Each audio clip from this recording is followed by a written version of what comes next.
there's things going on that people will never even know about. There's some of the biggest companies in the world are also working in regenerative agriculture and no one even knows about it. Wow. And it's in transition right now. Wow. Right? So there's a lot of good things happening. A lot of real solutions real that could stuff. really Yeah. And change this upside down world and make it a healthier place. Yeah. Be the change you want to see in the world. Yeah. Like straight up. Like, where am I not being this and that? Like, own what's not working. Oh, no, that's where the road goes to. That's where, like, okay, go, well, look around. If something's not working in your life, you're the source of it, right? No more victim, go, okay, what can I do to change this? I really didn't know how this conversation was going to go. But this has been just brilliant. I've learned a tremendous amount listening to you talk. And thank you so much. I really, really appreciate it. You're welcome. Thank you for being open to it and receiving the shift and the change of where this conversation wanted to go. Right. Well, I'm so excited to say today I have Darin Olien in the Cabana. This is a big moment for the Cabana because not only is Darin a local hero, he's also a global hero. Many people know you from the incredible show Down to Earth with Zac Efron, but you're also a superfood hunter, a best-selling author, and you've traveled throughout the world looking for solutions to global problems and to human problems. And I'm just so excited to learn from you today. I was studying for a couple of days. I have to say I was a tiny bit intimidated. I was like, how am I going to become a superhuman? But I think it's a wonderful bar to set for everybody, that you're giving so much information out that we can achieve the most health. What is a day in the life of Darin like to achieve this kind of health and well-being? Listen, everyone's starting where they're starting. Right. And it's, I didn't get here by one choice. I got here by thousands of choices. Right. So that's important to understand. Like, we're all starting with where we're starting, and also not to compare yourself to anyone else or to me, and we can then just make choices that we have sovereignty over. So, like, my life is, I created it so I'm out in nature every day. Okay, wonderful, yes. Out my front door and walk my dogs and feet on the ground and sun in my eyes. And You're a surfer? Yeah. But I live in the mountains with the dogs. So I'm active literally from walking out the door. So you try and keep moving all day long? Yeah, well, the dogs help that because they require moving. Right. So I see that look in their eyes and they need to go. So then I have natural pauses, and that's probably 5 or 6 times a day. Brilliant. So it's always a great way to kind of reset. But yeah, day in the life is I wake up early. How early? Probably anywhere from 4:30 to 5:30 every day. Do you get up to see the sunrise? Is that part of your... Yeah, it's the natural time when I walk the dogs the first time is when Right. the sun's coming over the mountain. So it's all kind of easy at this point. It's like I don't have to think about. That's the thing. Once I've created habits, I don't have to think about them. Okay. They're ingrained. That's the great thing. We're all doing it right now, period. Unconsciously. Well, We've got unconscious habits. Yeah, because habits become conscious first if you want to change Right. something. Sometimes it's a little challenging. Yeah. But then once they're ingrained after about 70 some days, then you're not thinking about it. So it requires interruption of patterns that are not maybe in your best interest, So yeah, I mean, I wake up, I drink my water, I do my meditations, I do my journaling. I have a variety of different, How long does that usually take? The morning? Yeah, in the morning. Hour and a half. Okay. Maybe. And then the dogs are next. So through that routine, I also have, a variety of different technologies I use, from infrared pads to I just got this device out of Norway called the cell regeneration pad, which is a Wow, very, wonderful. very advanced electromagnetic, biologically assimilative energy field. Wow, that So sounds fabulous. yeah, How do you what feel after you've been on it? uh, calm. Calm. Yeah, I'd it's a like to nice try that.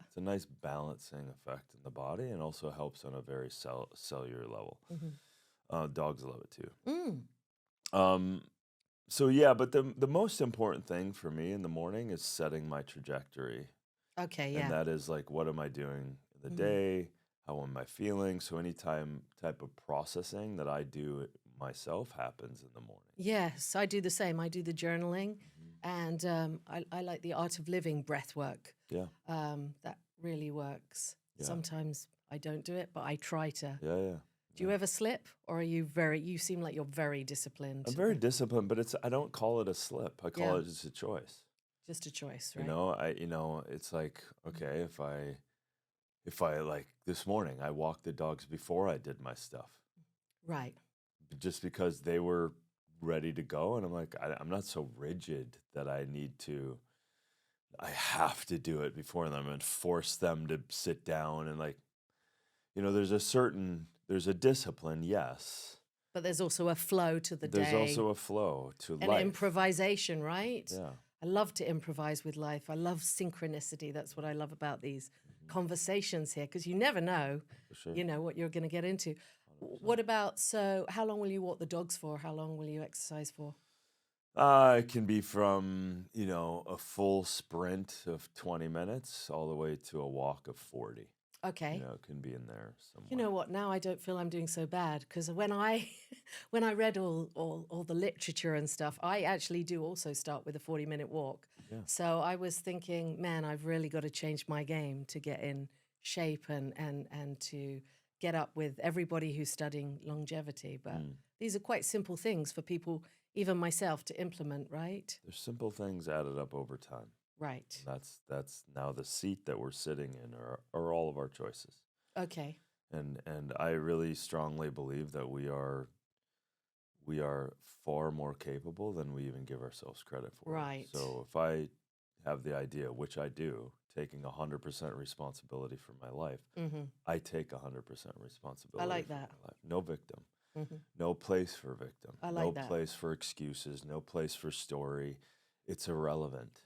It doesn't change anything. Hmm. And it just becomes a disempowered point of view. Hmm. So if I take responsibility for everything going on, then that also may be I have to get involved in areas that I'm not willing to get I'm involved not in. comfortable. Yeah. Exactly. Have uncomfortable conversations so that it can help the person, help myself elevate to a different place. And if people don't like that, that's fine. They can do whatever No, they those want. uncomfortable conversations. I just started working with a new coach, and I was having an uncomfortable conversation with myself this week. And I was like, can we just go around this one? Yeah. Do we have to get into this?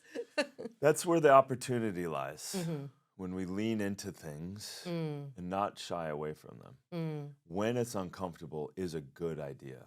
right. It's a good opportunity. Yeah. And then the more I realize the opportunity lies in the Hmm. other side of the uncomfortable. Now I'm more and more and more able and capable and willing to even have more and more of that. Right. And we don't escape it in this world. I was thinking about that because as I was walking, I was like, oh. And then I thought, well, if I go through it or I go into it, I'm probably going to find the pattern, the trauma, the solution, Then the release then the and the release. awareness Yeah. and the letting go and the Hmm. forgiveness Hmm. and the opportunity to have more of life rather than just crushing it into it. And it usually gets trapped in our tissues, in our bodies, Yeah. and then we're trying to fix our body, and then we're not even remotely touching on the areas that have been emotionally blown off. Yeah. And this is the deep stuff. And I really think that the willingness to go inside Mm-hmm. is the opportunity to express more of ourselves in the world. Mm-hmm. And from there, then we're unstoppable. Mm. And Because usually we can't we're really give what we haven't found within right, ourselves, and can we? we're also, you know, trying to get something. You know, people are trying to get something from Mm. it rather than contributing Mm-hmm. to the world. It's like massively different. If I try to get life, Mm-hmm. try to get money, try to get fame, try to get a relationship, Mm. that is a massively different thing than how can I contribute? How can Right. I That's contribute to a wonderful. partner? How can I contribute to Yes. life? How can I contribute to myself? Mm. How can I contribute to the creative forces that are me, that are around me, that want to express through me?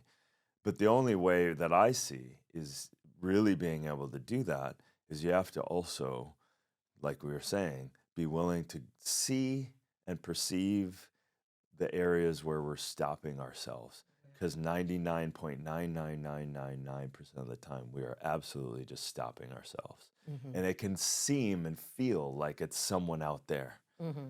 But everywhere you go, there you are. Right. Right? I And really believe this. yeah. I've done about 20 years of therapy, life coaching, all sorts of different modalities. I'm passionate about healing arts, and I really do, I absolutely believe what you're saying. Um, Last year was a tremendous year in Malibu because of the fires and all the chaos. And I found myself really, really comfort eating, and I gained about 20 pounds through that comfort eating. And my doctor said, you gotta, you gotta take that off. What advice could you give to me around, like, should I start fasting, or where would I begin on that journey to try and sort of become my most powerful, authentic, superhuman self? Well, this is what I would say to you. Yeah. I would say, what do you know Mm-hmm. to do Mm-hmm. that you're not doing? That if Right. you were to do it, Mm-hmm. would change this. So, what do you already know about how to take care of yourself that you've been unwilling to do? And if you were willing to do it, it would change everything. Right. Well, just a rigorous structure, really. I mean, I've So, trained. whatever works for Yeah. you. So, it's Right. like a lot of this stuff is Intuitive and it's knowing. It's a knowing, and I'm not saying there's nothing wrong with getting support because Mhm. it's because we're mirrored by Mhm. other people. Extremely important to be in community, to get help from each Mhm. other, to ask for help, and Mhm. that's also a courage, right. right? And as someone who's been around this space for a long time and have people ask me things every day, Mm-hmm. how do I do this? How do I do this? Most people sit with the understanding and the awareness of what they already need to do, right? So So they're just outsourcing their power yeah, by asking someone else. yeah, to a degree, right? So it's like if I were to ask you right now, Mm-hmm. what are things that you could implement Mm-hmm. that could help you Mm-hmm. get where you want to go? Yeah. I'm Probably at just Noom, an app that makes me. Noom, an app. Yeah, an app What does would that help. mean? That counts calories, and it. Okay, so let's outside of technology and Okay. stuff, what could you do that you know you could do right now that you haven't been doing, but if you could implement would change and help and support and love yourself? Okay. Well, I think just a plan, and And what would that plan be? and we're working it out. Yeah, So I think it would be a plan. I think probably it would be helpful for me to hire a trainer.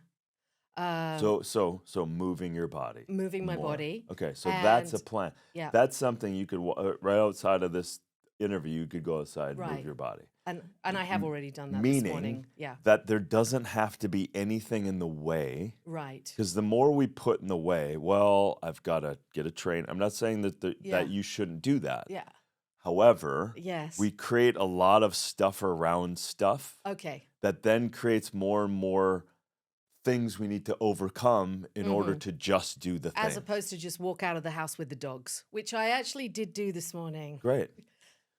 Walk Right. out the house. Okay, so I mean, I'm probably walking 45 minutes to an hour every day. Great. And so what else? And I train in the pool with Jeff Amazing. with the weights. So what else could you do? I think probably think probably more cardio, really. Maybe go to a gym Well, or start Pilates. okay. Just a bit more cardio. I'm a little laid back in Mhm. what I'm doing. There's nothing about you that's laid back. Really? I'm Your quite laid being back. is not laid I back. don't know. You've maybe taken the idea that you are in terms of how you relate to your body. Yeah, I think that's what happened. I Right. think in the past, I've been much more, when I had to train for a video shoot for a rock single or something, I was really on it. And for some reason, I've just fallen a little Right. So off then it. you have movement, you have things like you have food, Mm, your relationship to food, hmm all of those things. Like what does that food look like? What hmm does eating look like? What does that look like? And then the thing that you already alluded to is I hmm kind of ate my emotions.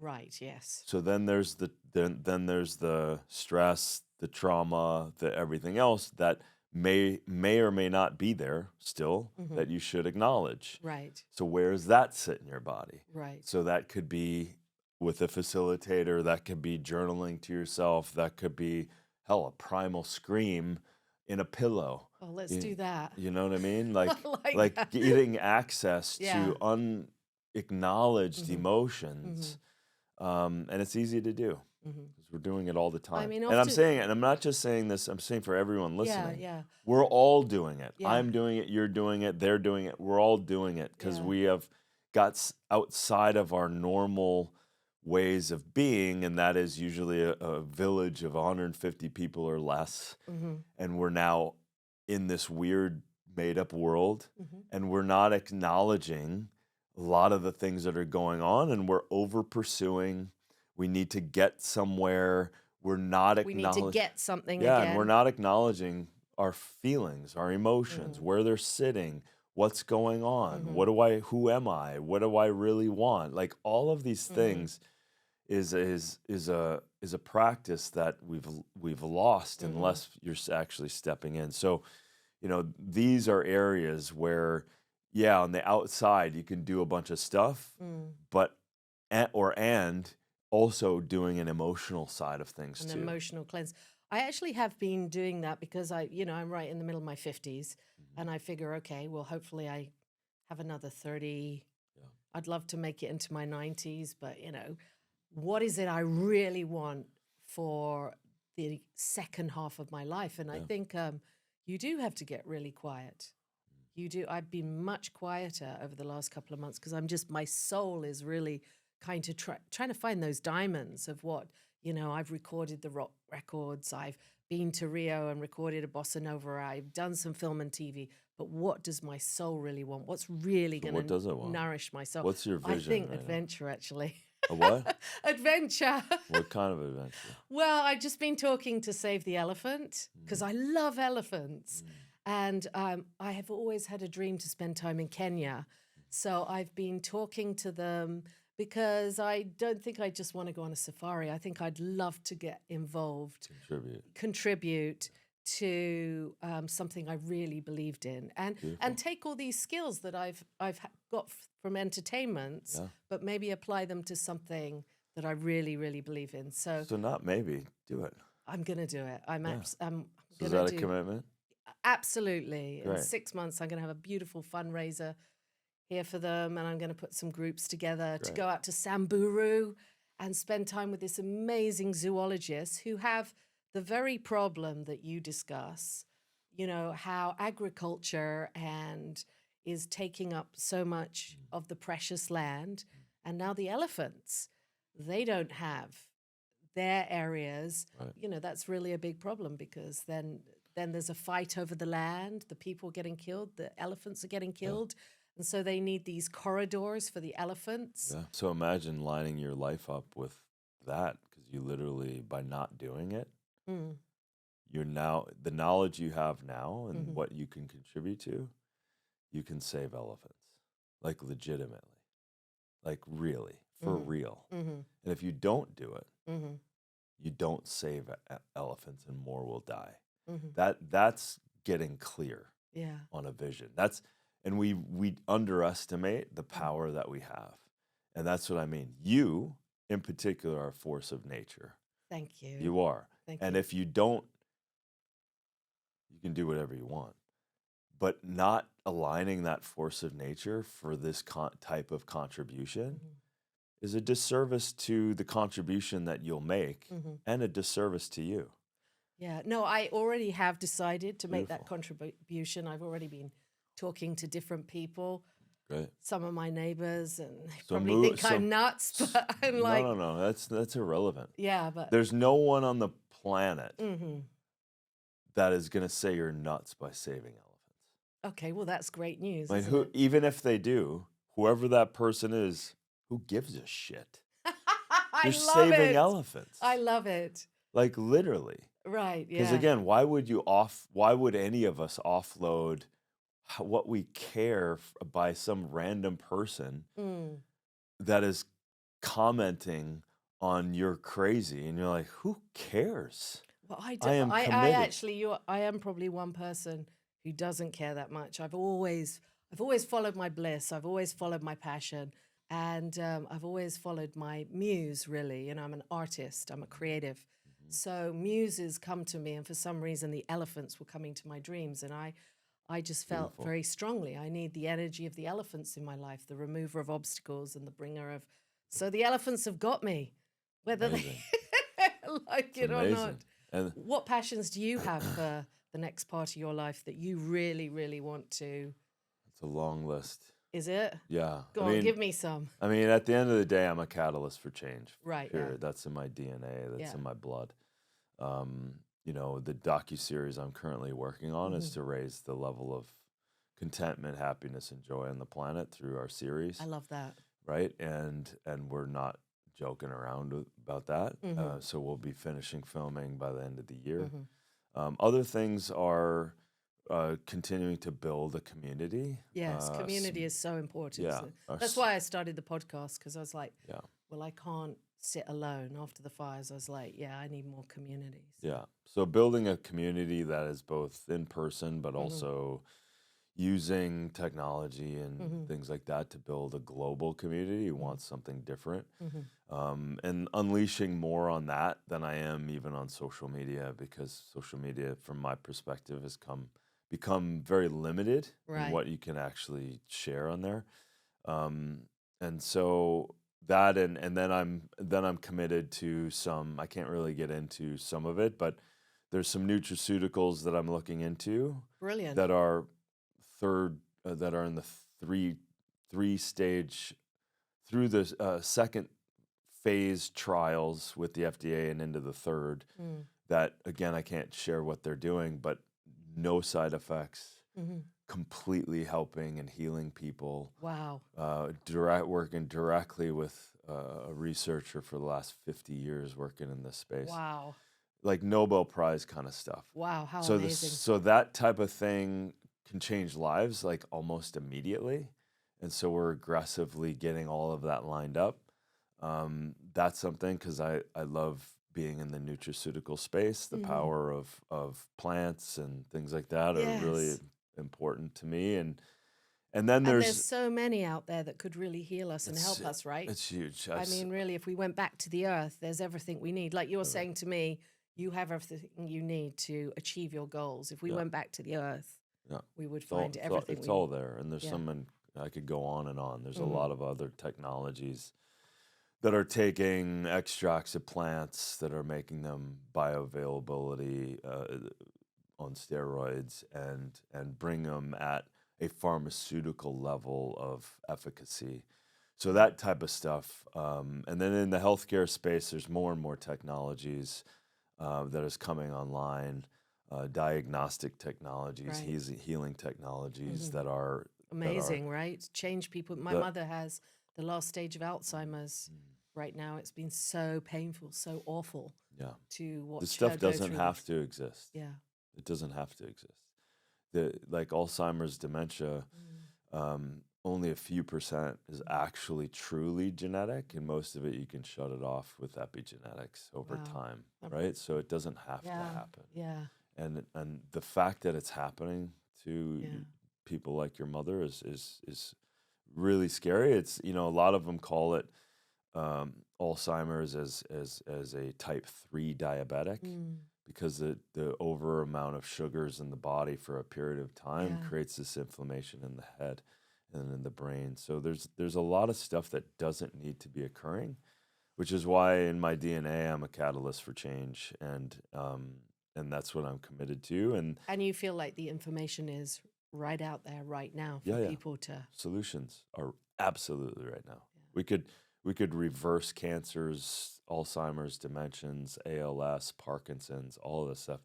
I know way too many people. Like all my life, Mm.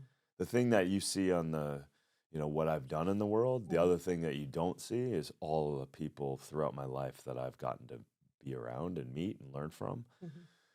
That literally, if implemented, would change everything, would change the whole healthcare system on its head. Wow. Like I'm not even joking. So, Wow. which is why I'm sitting with that information and I Mhm. can't sit with it. So and there's also this whole other stuff with some incredible clean energy technology I've been involved with for over 20 years. Wow. So behind the scenes, way beyond solar, way beyond wind, Mhm. sovereign, clear, clean, Mhm. life-altering energy production Mhm. technologies I work directly with. I know all the inventors. Like, the point that I'm making, and I'm not trying to be vague, I Mhm. just have to be vague at this Mhm. point with some of this stuff. I just know that it is real, it is here, solutions are here. There's things going on that people will never even know about. There's some of the biggest companies in the world are also working in regenerative agriculture and no one even knows about it. Wow. And it's in transition right now, Wow. right? So there's a lot of good things Mhm. happening, A lot of um, real solutions that real could stuff. really Yeah. And change this upside down world and make Mhm. it a healthier place. Yeah, yeah. So that fuels me every day, meaning knowing people, talking to those people, helping to be involved with many of those things, and that's why I'm here. Yeah, it's absolutely amazing. It seems like you have an incredible mind for, I was listening to some of the different podcasts you've spoken on for gathering Mm. information and almost, being that hunter, for information to heal the tribe, whether it's, going after your superfoods or whether it's going out after the information. Do you feel sad about the way things are on the No planet? way. No. No, it's like anything. We can sit in sadness or we can sit in the opportunity. Mm-hmm. It's the same thing. Mm-hmm. You know, life is, we don't get out of not getting scars and getting hurt and having things happen. Mm-hmm. And that goes both individually as also collectively. But I see the things that are occurring. Number Mm-hmm. one, they're magnified. So it it's magnified to feel like they're bigger than they are Mm-hmm. for a reason, For a reason, yeah. right? And I could easily squash every one of those things with the things that people that I know and people that are contributing Mm-hmm. to a lot more than that. So it's just the way the system is set up with media and social media. It amplifies this kind of Yeah. tension and this And almost delusion. like I always think almost like, the celebrity culture in a way. It's a little bit like saying one person is more important than Of course. another and putting our focus over here or I think I love artists, I love creatives. So, I won't say I'm not passionate about rock stars and Mhm. actors and all sorts of things, but I do think the celebrity culture is just another class system in a Yeah, way for of sure. making somebody, For feel sure. less and somebody feel more. For sure. And I don't know if fame always makes people happy, It really. never does. Unless you already have a North Star, Hmm. fame is going to take you down some weird Yeah. paths. I mean, that's a bit like money, isn't it? You Of course. amplify whatever you already are. Exactly. It's going to take you down some very weird paths. Exactly. Well, So, it's also quite unnatural in a way, isn't it, to have everybody looking at you for the answer? Like you said, yeah. we've got the answers within. It's tricky to navigate, I am sure, the ego and all of that stuff Hmm. because it's a false sense of Have you who. had to do some of that yourself Hell after? I no. mean, you had that big success with the Netflix series. No. Listen, the ego is always doing push-ups in the parking lot. Yeah. That's a daily thing. Yeah. We all can be a victim. Hmm. We all can feel like we're right and someone else is wrong. Right. We all feel like the competition world, like I Hmm. need to get mine at the sacrifice of someone else. Hmm. All this stuff Hmm. of me versus them is all ego. Hmm. So we have to contend with it every second of Hmm. every day. So I mean, the sports world is very competitive, isn't it? And you were formerly a football player. yeah. Have you had to overcome that need to compete, or to have you done a lot of work on yourself Yeah, to? for the best of my ability, I don't come from a competition Hmm. place anymore. Hmm. Yeah, man, I like to compete, but I didn't want to, hurt anybody in the process. But, Right. that's just something we also need to break. Instead of a win-lose culture, we need Yeah, a win-win I really culture, believe and in that's that. nature culture. Yeah. So in coherence with nature, Hmm. there's no losing, there's no Hmm. loss. It's just a cycle, Hmm. right? It's a contribution. It's regenerative. Hmm. That's what regenerative is. Hmm. Um, I mean, I so really believe what you're saying. yeah, I've thought about this a lot. I think it does always have to be win-win. yeah, I mean, I think that's when I was talking to Save the Elephant. I think they were trying to figure out, how do we make the villagers and the people who need to eat win, but how do we also need to make the elephants win? of course, So we do have to find those of course. solutions where everybody wins, right? And it's totally possible, but it takes a different type of paradigm. When you've been traveling around the world, in search of your superfoods, you spent a lot of time, I think I read, with tribes and people who live in harmony with the earth. Have you seen tribal systems that are more like what you're talking about? Yeah, it's sitting in the middle of Africa.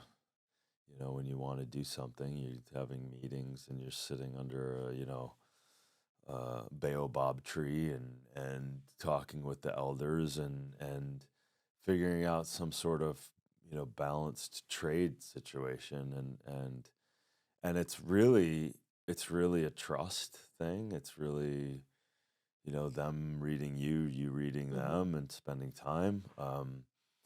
But the Western culture has Mm-hmm. also got its fingers into a lot of things, and it Mm-hmm. causes some problems. I've met many situations and met many groups of people Mm. around the world that have gotten messed up by Right. those things. People said one thing and stole money, and Oh yeah. and it's tricky because you it's not a good idea to come into a indigenous situation where they're used to a certain level of economy and then give them way too much. It's like winning the lottery. Mm-hmm. I've seen that happen too, and it destroys families.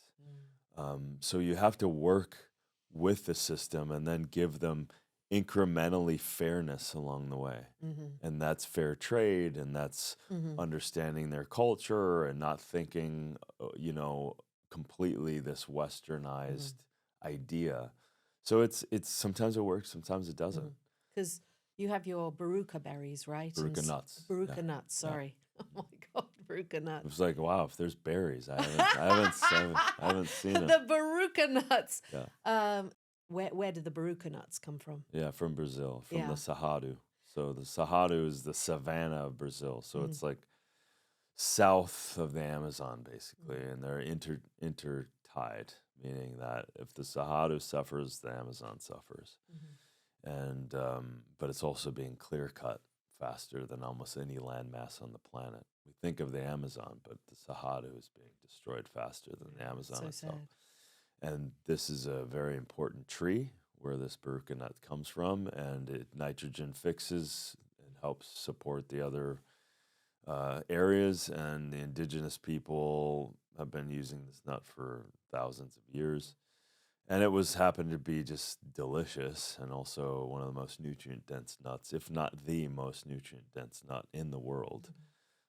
So and the only way we could do it is like hundreds of meetings all over the Cerrado, meeting directly with the people that would go collect for you because you can't pick.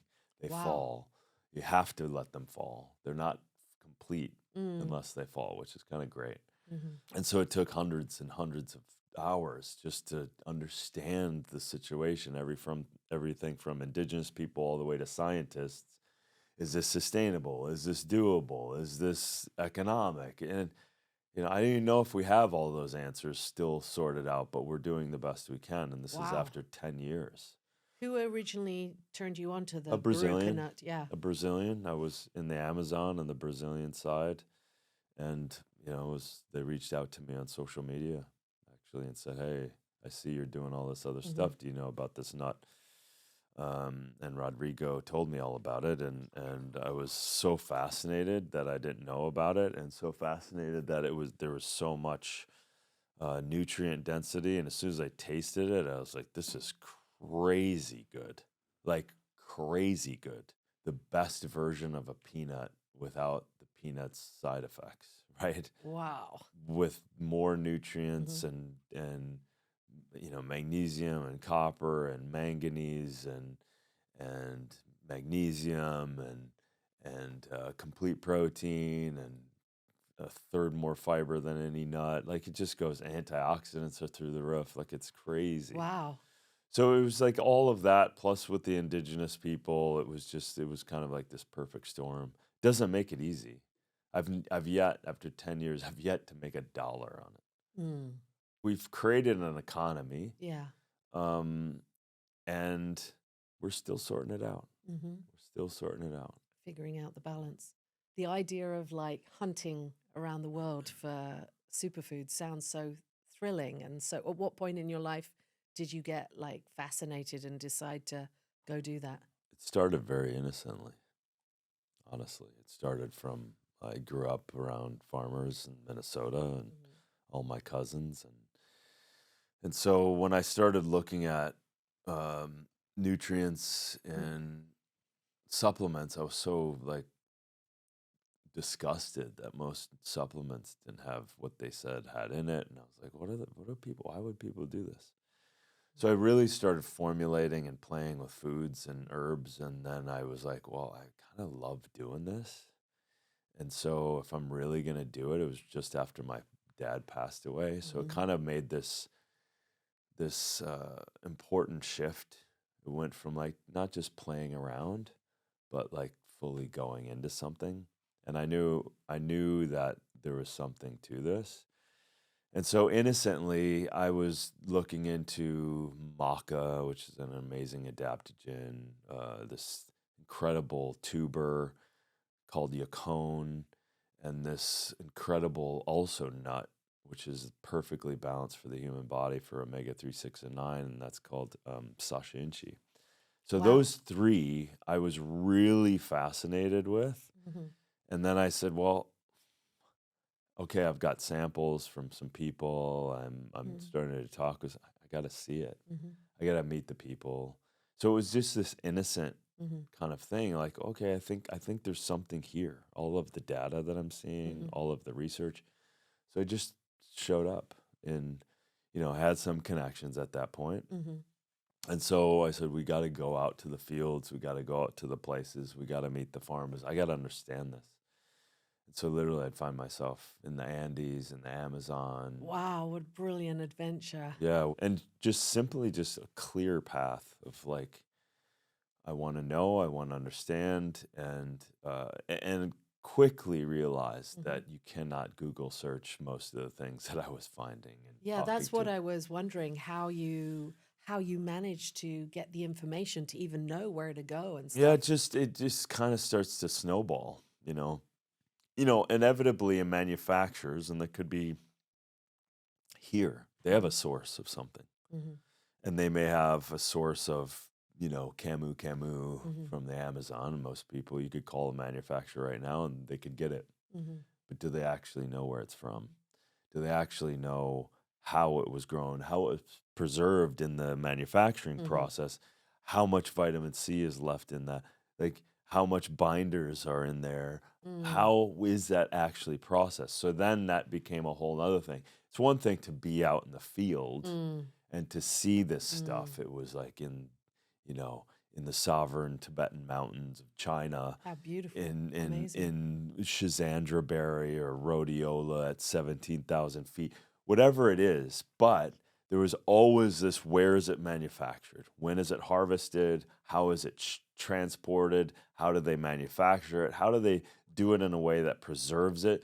So the unsexy side is I'm in facilities all over the world trying to figure out how do you make sure that that Mm. precious thing from that mountaintop or that Amazon is preserved enough so when it gets into this form that we can use it and ingest it, does it have the constituents that we need it to have in order for it to facilitate the change in a body? Mhm. All of those things Mhm. are really necessary, Yeah, because otherwise it's just what? Lip service. It's just we're or just else it's buying just something. next to sawdust. It's just a puff of something, and there's nothing really beneficial about it. So my fascination became, oh wow, no one knows what's going on. So Mhm. inevitably, I'd be in situations where I'd see Mm. where people were getting their stuff from because I was being at the source of everything, Mhm. and I started kind of being a distributor then. So Mm. I had 300 sources of herbs and superfoods from around the world. I had direct access to all of this stuff. I had a catalog of it. I had Wow. samples coming to me all the Yeah, I time. was gonna I'd have say. trips every 6 weeks. Like I was running around Mm. like a madman. Wow. And then I started formulating. I got to formulate Shakeology for Beachbody, Yes, that's right. and, That's and right. I was already formulating, and I already had access to so much of this stuff. So then they gave me this job, and it was like a dream job because I was already doing it. And then that product, when it came out in 2008, until now, it's sold, nearly $5 billion in Wow. superfoods and herbs and Wow. stuff. And so to be able to be supported by a company to go like, hey, do you do the right thing? We'll make that around the ethos Hmm. and make sure quality control is at that same standard. That was a dream, you know. Yeah, I was looking at that Mm. online. I'm definitely going to try it. It looked Yeah. really, really good. Wow. So it came out of your passion Yeah. going to all 100%. these places. And then, I so, created my job out of a passion. right. Didn't You're, exist. you're reminding me of Strider when he came in and he said his thing was he just wanted to keep surfing the waves. Right. And he created a job going around being photographed for magazines to surf the best waves he could. It's amazing, right? How Mm. we Yeah. improvise and find different ways to live Create out our passion. possibilities. I am very curious about people. I love people, so that's why and animals, but that's why I'm sitting here And doing this. elephants.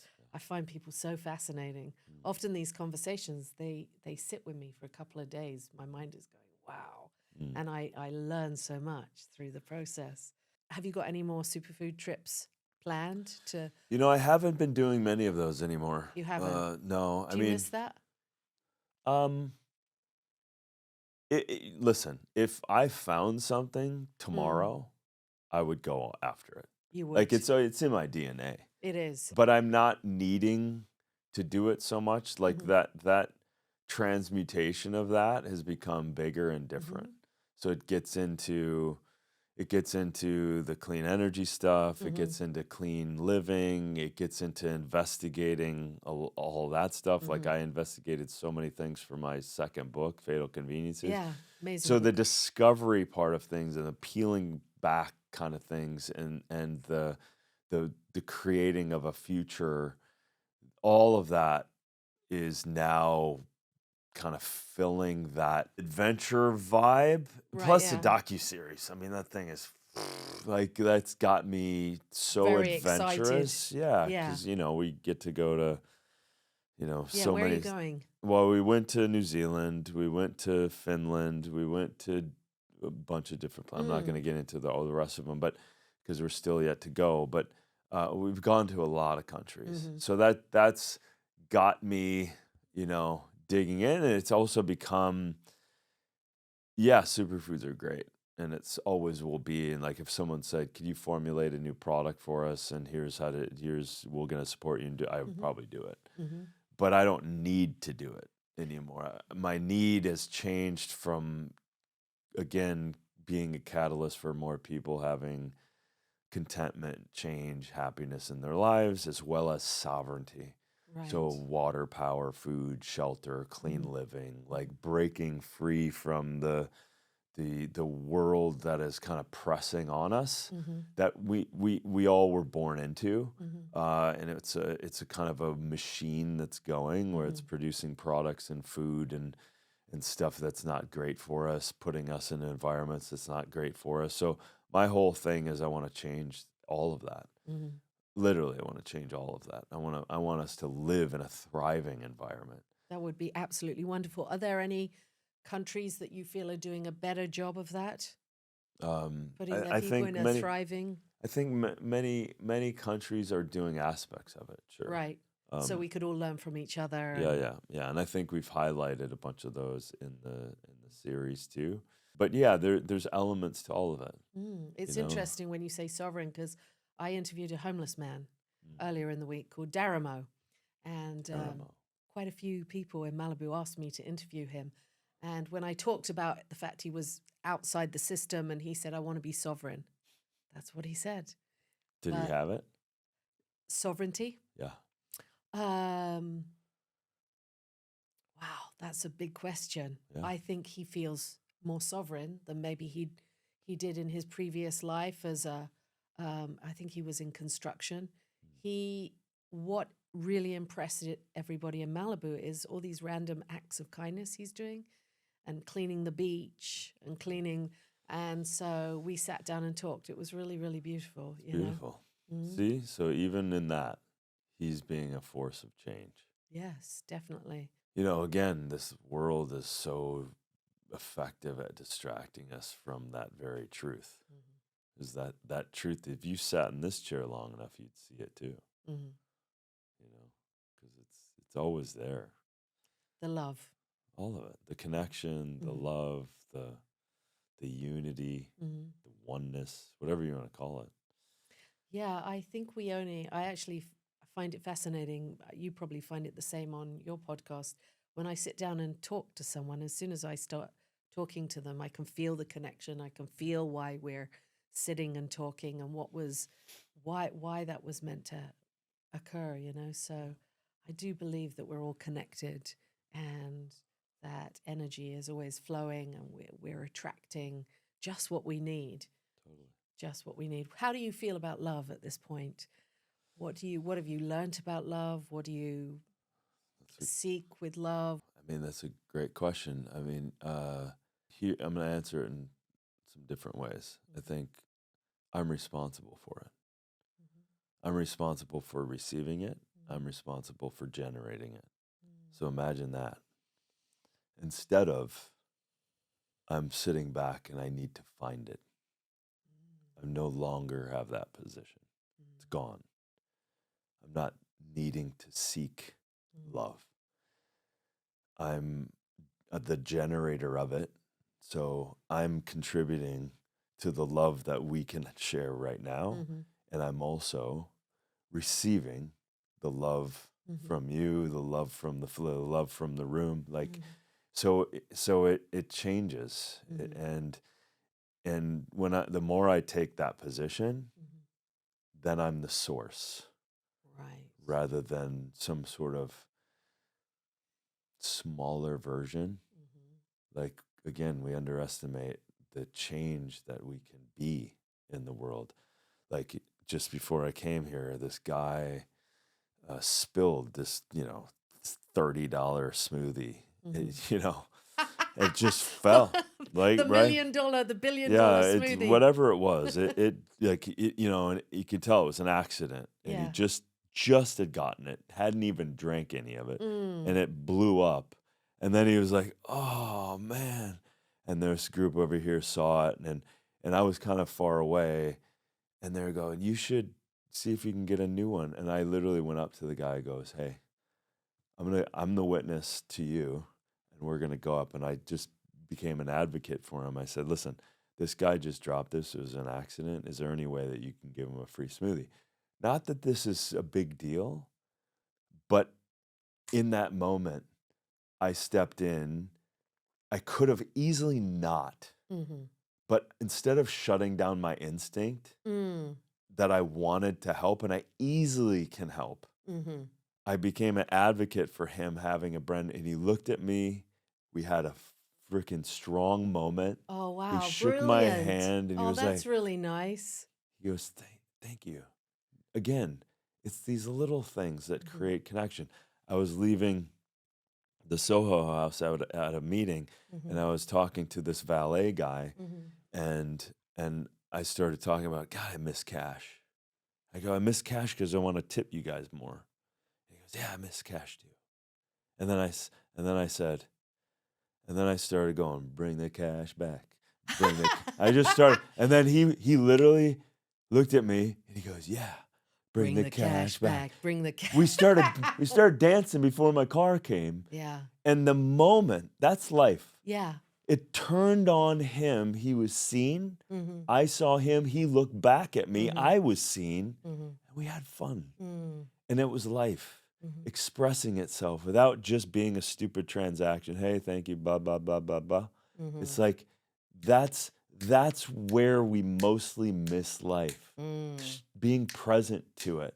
In the moment. And not hiding back, going, I shouldn't do that, or I'm a little embarrassed, or I have a smudge on my face, whatever the story is. So that to me is love. Showing up into the moments, letting go of the reasons of not, and just being. Mm-hmm. You know, that's a gift. Presence. Presence. Mm-hmm. And the willingness to be uncomfortable. He could have not done any of that. He could have just went, oh, wow, he's weird. But I can still be okay with being perceived as weird. Who gives a shit? Right. But what happened is in both situations, I was able to connect with a stranger. Guaranteed they're both not forgetting that situation. Guaranteed. Mm-hmm. Because I didn't. Mm-hmm. Because we had a real connection. We're humans. We're here. We're on this blue planet flying around. Like that's what I want to continue to do is create life, be a generator, create love moments, be vulnerable, show up, you know, and not make excuses for Yeah, it. because love really does take vulnerability, doesn't it? It's the key, man. It's the key, you know, and we miss these moments. And then we get all twisted and go, I need it.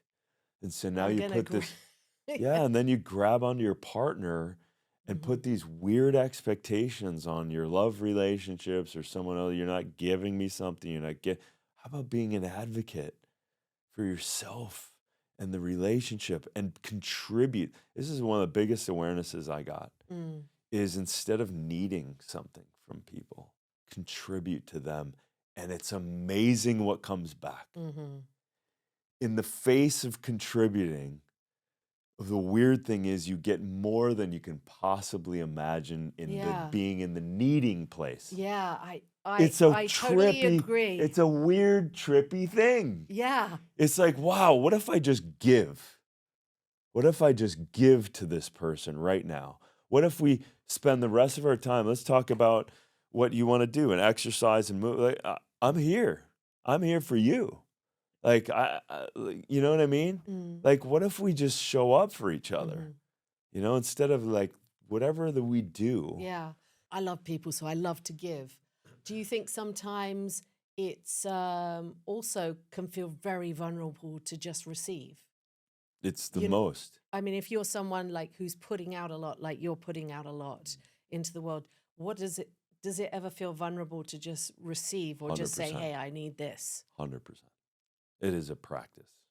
I haven't Because been. that's sometimes where I fall down. I'm like, Well, and that's where we have to be careful. You probably, you know, it's different than me, but I have not done a good job of receiving from people and partnerships and also being willing to see how they give and not through the lens of what I think I need, you know, and I know that's really what, like, just but take also, the blinders off and just see. but also the giving thing can be a trick because you can do so much in the avoidance of receiving.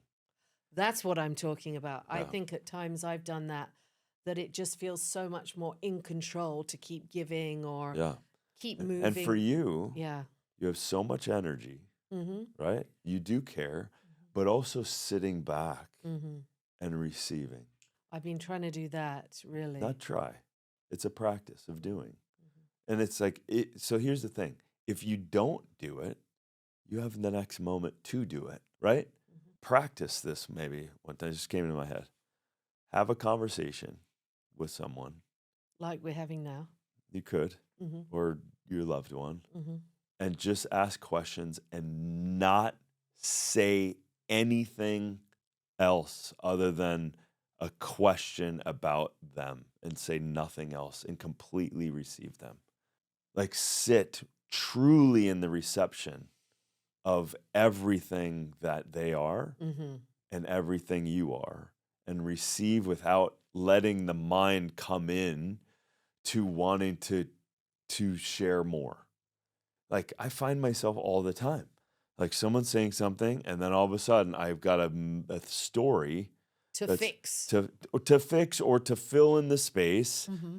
rather than going, well, what if they're telling me something that could change my life, and I'm barely receiving it because I'm already listening to my own story about what I want to say to them. Mm-hmm.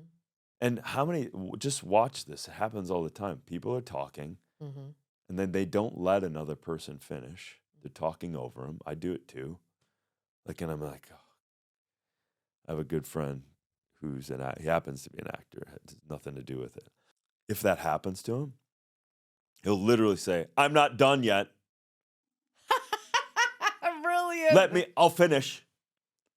But I also know him so well, I'm not offended by it, but it catches and it makes a point. I'll finish. And he's so powerful in that. We deprive people every single day by not letting them finish what they're saying. That alone is receiving. Because we're all fucking in our heads, Mm-hmm. and we want to look good for the next moment. Mm-hmm. And that's the ego again. Mm-hmm. And that's a personal fucking fight every day. Mm-hmm. You know, I talk to a Jungian therapist every week, and she's amazing. And just going back to that, there was a personal relationship where someone was always talking about their problems and going on and on about these different problems and stuff. And I had that need to just hop in and try and fix. And it was so upsetting to me that they were upsetting. And actually, things got so much better when I just listened. It totally changed the dynamic of the relationship. There's a great therapist way back in the early 1930s called Carl Rogers. Mm-hmm. And it was literally his technique was active listening. That's it. No advice. Mm-hmm. And he would find that everyone already knew what they needed to do when given the space. Brilliant. Right? Mm-hmm. And it's like, listen, we underestimate ourselves all the time. You are a dynamic being. Mm-hmm. So am I. Mm-hmm. We have a soul. Mm-hmm. We're a miracle. Mm-hmm.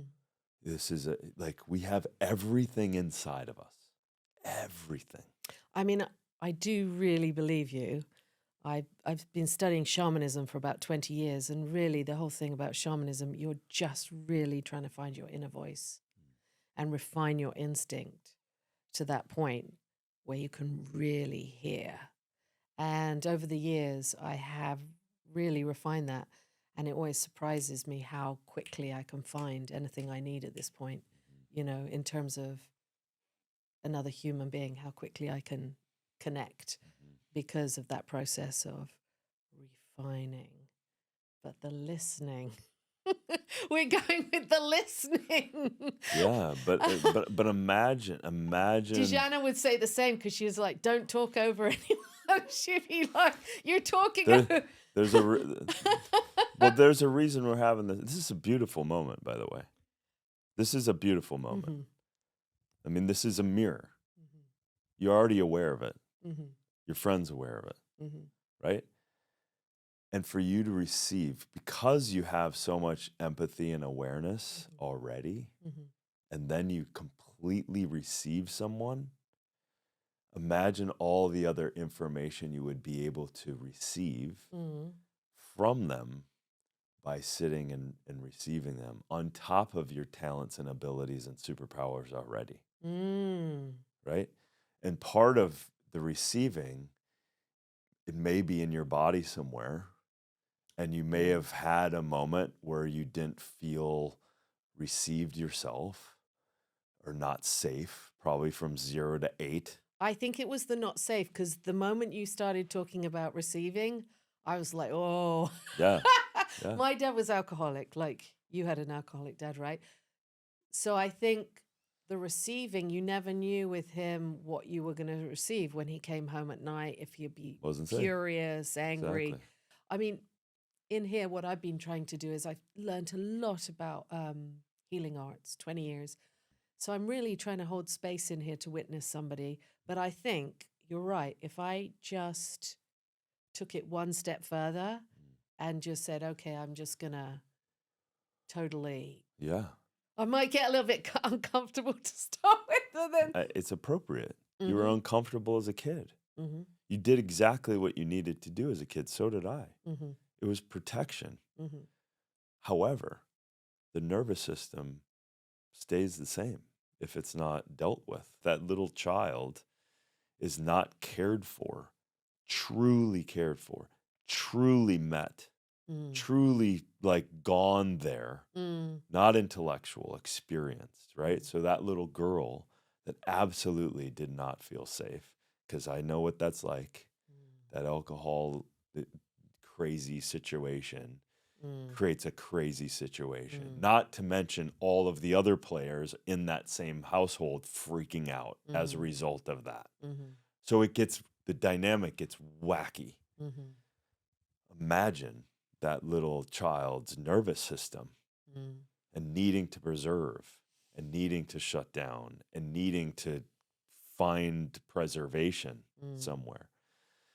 And that's the thing. We can run from all this stuff, but it's still in there. We all had our survival skills, right, that we created. I mean, I think one of mine was, I've always been an artist, a performer.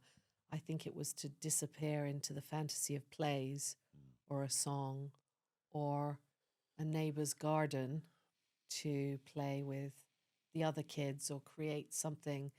But the thing about my father was he could be publicly very, very embarrassing when he was drunk. He was a wild man. And Somehow I'm you're not in a surprised. town in England where that kind of thing is swept under the rug. So I think that public embarrassment always stayed with me. So I think that was a little bit my need to show up and be perfect or be a performer or be because of that early, Now look at that conflict. yeah. Look at that inherent conflict. Don't do that. And Mm, at the same time, your desire mm, is a free child who wants to be creative. So you're constantly damping and conflicting yourself inside. mm, Or at least that's how you grew up, mm-hmm. right? So like the English, hey, you're not supposed to do that, but yet this free bird, free flower, Yeah. creative life force of energy wants to go out, but with the pressing down of don't be that, don't do that, that's Yeah. not what you're supposed to do, that you're embarrassing, blah blah blah blah blah. That's a lot of misidentification that can show up now. Mm. Well, my response was after an absolutely terrible high school where there was a lot of bullying and a lot of dysfunction was I am getting the hell out of Dodge. Yeah. And I lived in Italy for 5 years in my 20s. That was, for me, that was flexing another muscle because if the British were very, sweep it under the rug, and I love British people, but the Italians really weren't. So it gave me the chance to really flex another muscle. Yeah, the pendulum swing Mm-hmm. the other way and get to feel what that's like. Mm-hmm.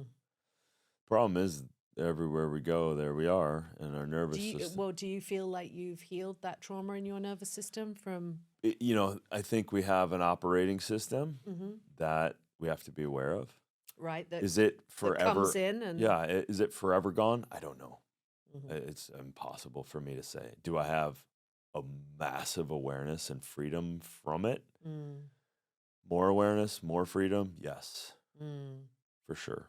Um, and I've done some just, experiential, like real deeply in my body stuff that, and we're not drugs Right. either. So, I Can mean, you tell us anything about what helped you?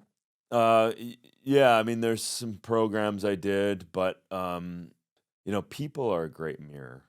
And if Mhm. you have relationships and partnerships that are willing to kind of own that, Mm. I think you can find a lot in a relationship that you have opportunity to dive into. I think primal screaming or hitting a hitting a pillow, like getting aware of that little child and how challenging that was. Like I've gotten in touch with so much of that. I literally felt like this is life and death because it felt like life and death at the moment because there was Mm. a point where I almost died because I was premature. Mhm. And so I got in touch with that in my body and I Wow. beat on a pillow, Brilliant. like Wow. screamed where I lost my voice for 3 days, like, that kind of stuff. To And really it's release it. yeah, to be Yeah. in touch with it and to truly be in touch because it's not going to be from a lecture. Mhm. It's not going to be from a TikTok video. It's not going to be from a quote. Mhm. Like all of this stuff is just a delusion of the ego again. Mm. Like, oh, that's a good. I'm gonna live that way. Cool. That's a nice quote. Doesn't happen. You don't Mm. move actually things Mm. that way. You don't change in transformation. And also, Mm. I have unbelievable friends in my life that hold me to a standard. I have men's groups. I Wonderful. have extended groups of people that are living in a way that they're commanding and demanding a higher type of life. So I have mirrors all around That's wonderful. that, and I think and I also demand that also of Mhm. my own friends, right? Mhm. And so again, it's not like when I say demand, I don't mean like we don't get to have fun and light, but like when people are being victims, when people are making up stories, I'm like, hey man, you're better than that, And Right. it's like Yeah. holding each other accountable, or else we're just existing. I'm not here to exist. I'm not just here to just go, oh, cool, this is cool life. I'm gonna get a house. I'm gonna get a car. I'm gonna have have a lover and have my Mhm. dogs. Like, no, like I'm here, and I'm here for a reason, and I know I am, and I'm kicking ass. Period. Because like that's life. Mhm. That's the kind of life I want. I'm not, going on a checklist of categorically living is not living. Like I don't need to accumulate stuff Mhm. and think that that's life. I So you want to experience your life and your purpose and your bliss. want to be that. You want to be that. Yeah, and by being that, I will experience it. Period. I am the source of my life.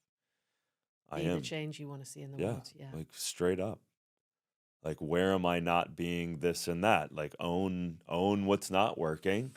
Oh, no, you really, that's where Yeah. the road goes to. That's where like okay, own go well, look around. If something's not working in your life, you're the source of it, Mhm. right? Mhm. No more victim, you Mhm. know? Go, okay, what can I do to change this? Yeah, I know How this coach I was talking to this week. He said, "Well, let's look at that and why you wanted to co-create that." exactly. Yeah. Yeah. I mean, and that is really empowering, isn't it? When you say, "Hey, 100% of what I've created is me, Hmm. and I can 100% also transform and change it." Yeah, and respond. Is that why, without like interrupting you, I felt like I was interrupting you then. Um, you said you don't want to own a house. You don't want No, no, to. no, it's not that I don't want to own. Mm, It's that I'm not using those as sources of my joy and happiness as right. as a way of saying that I am this or I am that. What Like is your greatest source of joy and happiness at this point in your life? generating my life, Creating, creating creating your my life. life, Yeah. being responsible, showing up, being uncomfortable, and being the source of change. That actually is my life. Hmm. Like, oh God, I gotta have this conversation with this person. I don't want to do it, but I'm doing it. Hmm. Every time I do it, Hmm. I feel better. Every time I do it, I create closeness with Hmm. those people. Right. Every time I do it, I let go of a judgment, a shame, a blame, or Mm. whatever. Every time. Mm. Is it uncomfortable? Fuck yeah.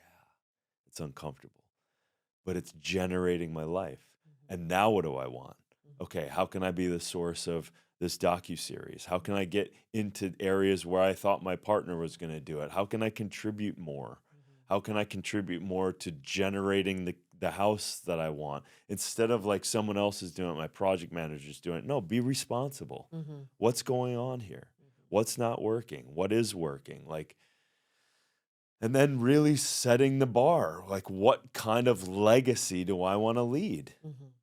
Be that Mhm. unapologetically. Brilliant. I love it. You are very, very inspiring, Mm.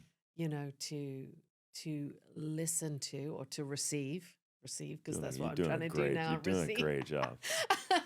Who do you most admire in your life? Who is a Me, mentor? me. You. Yeah. Have you had a mentor that you were like, wow? I think I have several Mm, mentors along the way in terms of they've had aspects of reflecting things back. I mean, mm, this is going to sound interesting. mm, My dad was a mentor, mm, but it was almost like the opposite.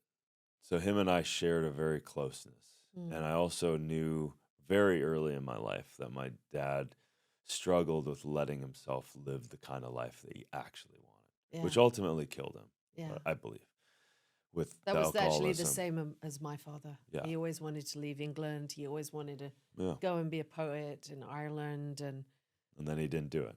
yeah. Exactly. So in a one way, it's the inverse Mm, mentor. mm-hmm, And I also say that from the spirit of my dad. mm-hmm, We talked about that. We mm-hmm, talked about like consciously before he passed away about what he didn't do and what I wasn't gonna let happen. And so that was and the strength of my mother. Like I never knew the strength my mom had until like a year ago. yeah. Honestly, I didn't see. What I saw was someone not having a good time with this guy and Mm-hmm, her shutting down. That's what I saw. That's my experience. mm-hmm, But the truth is, that may have also been happening. But the truth is, my mom raised two kids in a situation where her husband was gone. Like he was out of his fucking mind at mm-hmm, the time. mm-hmm, And my mom, like, held it all together.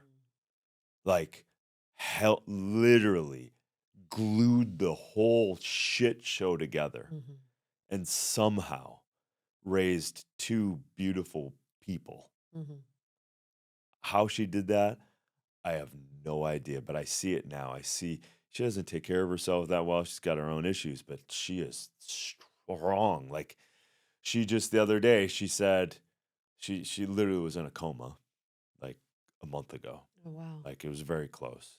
Wow. And she came out of it and she goes, "That was hell." Like literally Brilliant. kept saying, "That was hell. That was hell." I was Wow. like, "Wow, it does sound intense." And she said something to me she's never said in her life. Mm. She said, "That's the fourth time I've survived." And it has been. She's almost died 4 times. And she said, "Maybe I'm here for a reason." My mom has never once said anything remotely like that. Like she had Wow. a meaning potentially beyond what she believes herself to be. That stopped me in my freaking tracks. And we had a conversation about, I said, "Well, what do you think that means?" And she was able to, in that small powerful conversation. She was able to acknowledge things I've never heard her acknowledge. Maybe the marriage with my father wasn't so great. Maybe it was a blessing that they weren't together. She wasn't having that point of view.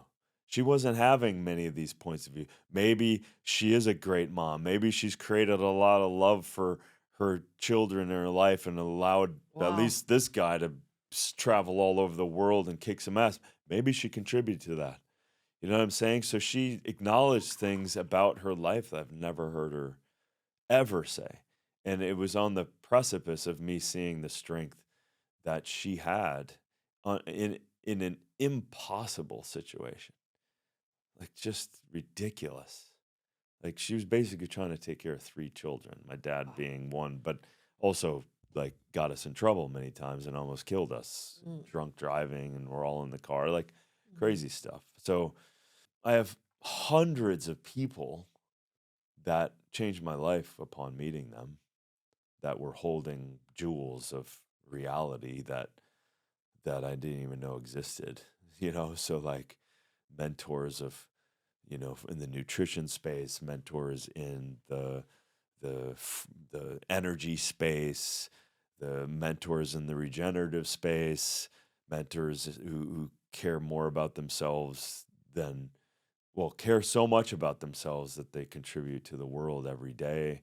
Mm. Paul Hawken being one of them, Mm. Robin O'Brien being one of the first women to push back against the food industry Mm. 20 years ago, and she's this smart, bright, blonde woman that was absolutely annihilated and attacked and lied about when Wow. she was one of the first people to go, "Why is there glyphosate and chemicals in our food?"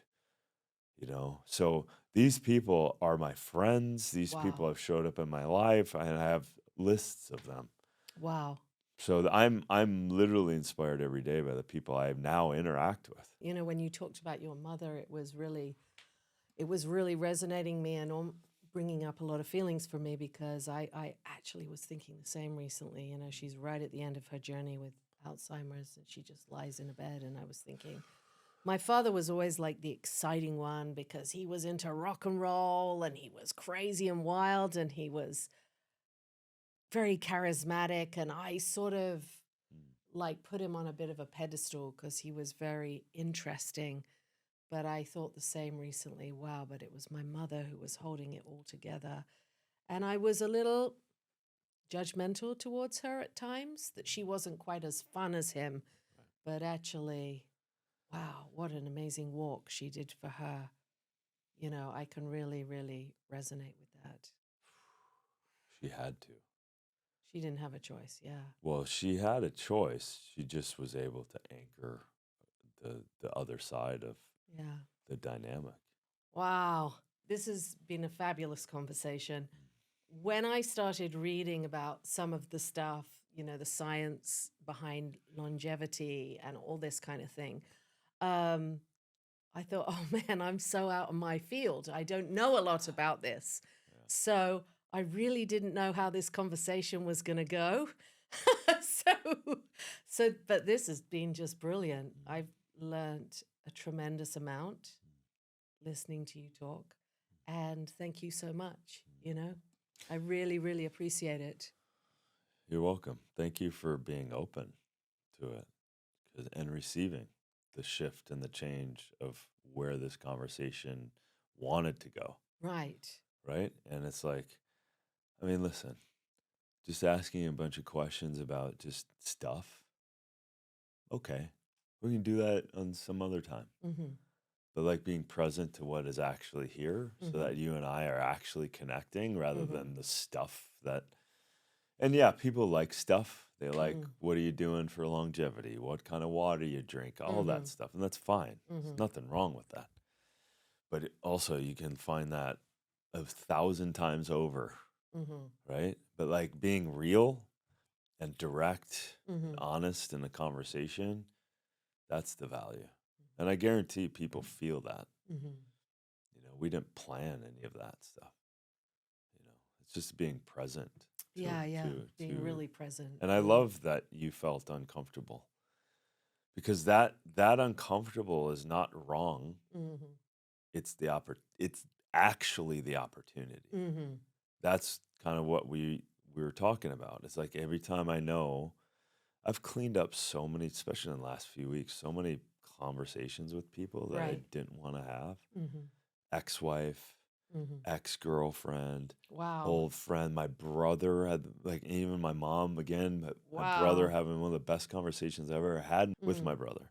So like it is a level of freedom to be directly and honest and thank you for going there, and thank you for yourself just acknowledging something that you do Yeah. but it isn't you. Yeah. It's just a pattern. Yeah. Like, and that's the thing. I have patterns. Yeah. I'm not void of patterns. Uh-huh. But when we interrupt those patterns enough to then have a bit of awareness, now we have choice. Now we can step in and go, okay, well, do I want that pattern just to continue, or do I actually want to step in and do something different? Because 95% of our lives is automated. Mm-hmm. We're just think we're choosing. We're on We're autopilot. just autopilot. What made you decide to have those very deep, honest conversations with all those people in your life? It was so on my heart that it was creating separation. I was aware of separation, and I was aware of any judgments. I was judging my brother on some level, creating separation, whatever that was. Um, I just said, you know what? It's so easy to show up for somebody and praise them Mm-hmm. with needing nothing in return. So, in terms of my brother's conversation, I've had several friends too. I just went straight in and say, Troy, you're my older brother. You always have been, you always will. And here's how I look up to you, even though we're diametrically opposite. He's never been on an airplane, Wow. right? But he's my older brother. And I actually look up to him. He's so responsible. He's so frugal in a good way with like his money, his family. He does so much.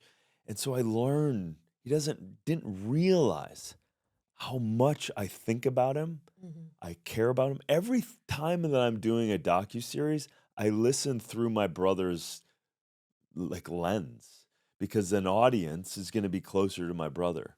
Every time. Wow. Isn't A that amazing? 1,000 times. I told him.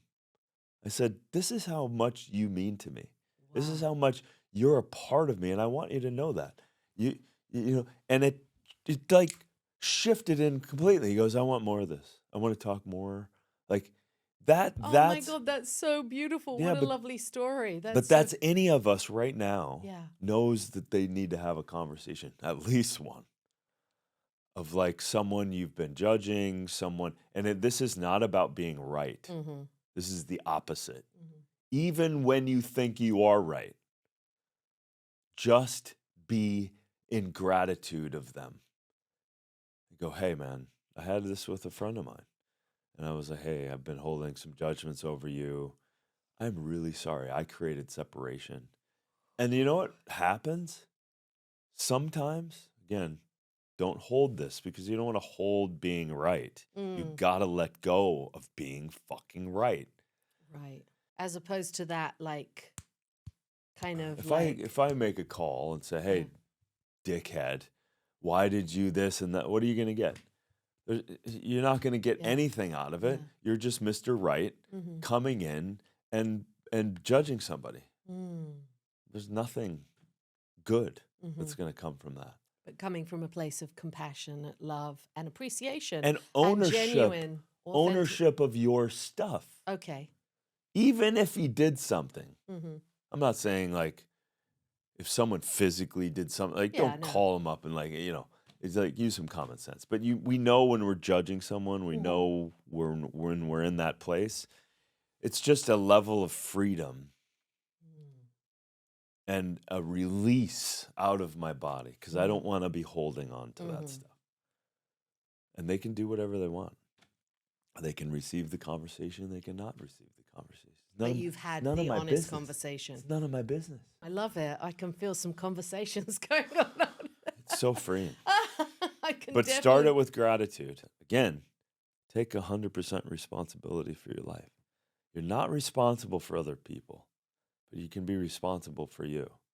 And it's amazing when you do that, what also occurs in the people around you. I love it. It's brilliant. I feel like I really needed to hear that this week. So thank Beautiful. you. Thank you so much. I Welcome. feel like that's an incredible gift to me, Mm, as well as anybody who happens to listen to this. mm. Thank you so much.